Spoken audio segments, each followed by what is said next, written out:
সবাইকে শুভেচ্ছা ও ভালোবাসা জানিয়ে আমি আফতাব হালদার আজ শুরু করছি লোকসভায় রাহুল গান্ধী, মহামৈত্র, কল্যাণ বন্দ্যোপাধ্যায় ও প্রতিমা মণ্ডলের মতো সংসদদের বক্তব্যের কিছু অংশ রেকর্ড থেকে বাদ দিল লোকসভা সচিবালয়।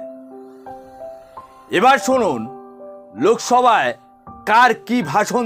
কারা কি ভাষণ দিল। নরেন্দ্র মোদী, বিজেপি, আরএসএস, অগ্নিবীর এমন 246টি শব্দ কেটে বাদ দেওয়া হলো রাহুল গান্ধীর ভাষণ থেকে। এগুলো আপত্তিকর এই যুক্তিতে তা রেকর্ড থেকে বাদ দিল লোকসভায় সচিবালয়। সোমবার রাত 2টোর সময় এ কথা জানানো হলো সংবাদ মাধ্যমকে। একইভাবে তৃণমূলের প্রতিবাদী কণ্ঠ মহামৈত্র, কল্যাণ বন্দ্যোপাধ্যায় লোকসভা প্রেস করা বক্তব্যের কিছু অংশ বাদ পড়ল। মমতা বন্দ্যোপাধ্যায়ের দলে আর এক সংসদ প্রতিমা মণ্ডলের ভাষণকেও ও পর্যন্ত রেহাই দেয়নি। মহিলা কুস্তিগীরদের উপর শ্লীলতাহানির অভিযোগ ওঠায় বিজেপি এক প্রাক্তন এমপির নাম নিয়েছিলেন তিনি, সেটাও কেটে দেওয়া হয়েছে। উদ্ধব ঠাকরের শিবসেনা এমপি অরবিন্দ সোয়ান্তের বক্তব্যের অংশ লোকসভায় রেকর্ড থাকছে না। এভাবে ইন্ডিয়া জোটের একের পর এক সংসদের ভাষণের কোপ পড়ায় সামগ্রিকভাবে বিরোধীদের কণ্ঠরোধের অভিযোগ উঠল অষ্টাদশ লোকসভায়। এই সিদ্ধান্তের প্রতিবাদে লোকসভার স্পিকার ওম বিড়লাকে কড়া চিঠি দিলেন বিরোধী দল নেতা রাহুল গান্ধী।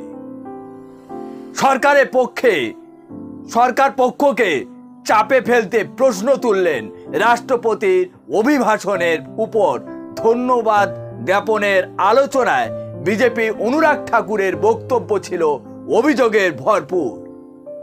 তা সত্ত্বেও তার বক্তব্য থেকে মাত্র একটি শব্দ বাদ দেওয়া হয়েছে, অথচ রাহুলের বক্তব্যের বেশিরভাগ বাদ দেওয়া হয়েছে। এ কেমন যুক্তি? মঙ্গলবার সংসদ প্রাঙ্গণে দাঁড়িয়ে ফুঁসে উঠলেন রাহুল গান্ধী। লোকসভায় সচিবালয়ে ভাষণে কোপ দিল বিরোধী দল নেতা রাহুল গান্ধী টার্গেট করেন প্রধানমন্ত্রী।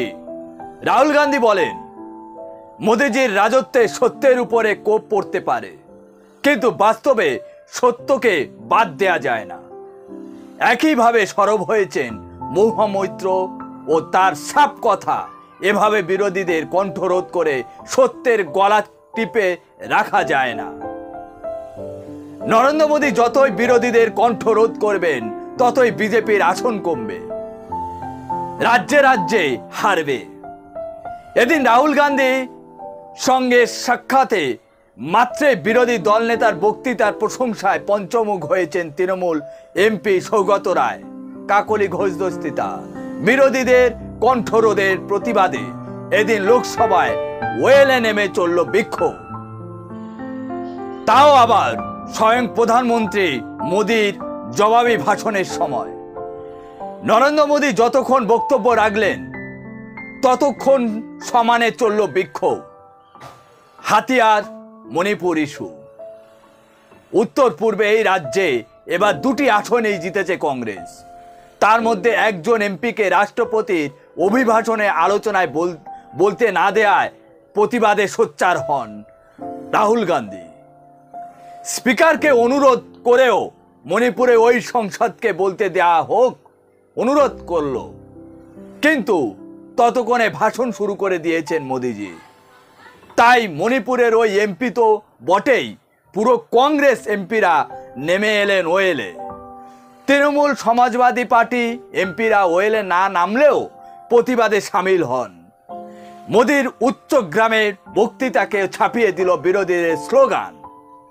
এখন বক্তব্য হচ্ছে, লোকসভায় সচিবালয় থেকে যেসব বক্তব্য রেকর্ড থেকে বাদ দেওয়া হয়েছে তা কি ভারতবর্ষের মানুষ দেখেনি বা শোনেনি? আলবাত শুনেছেন দেশের মানুষ।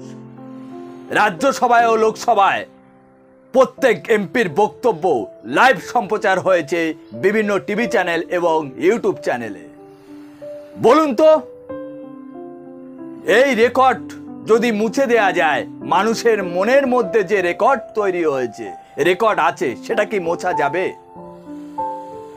লোকসভা সচিবালয়ে রেকর্ড থেকে বাদ দিতে পারেন, কিন্তু দেশের মানুষের মনের রেকর্ড থেকে বাদ দিতে পারবেন কি?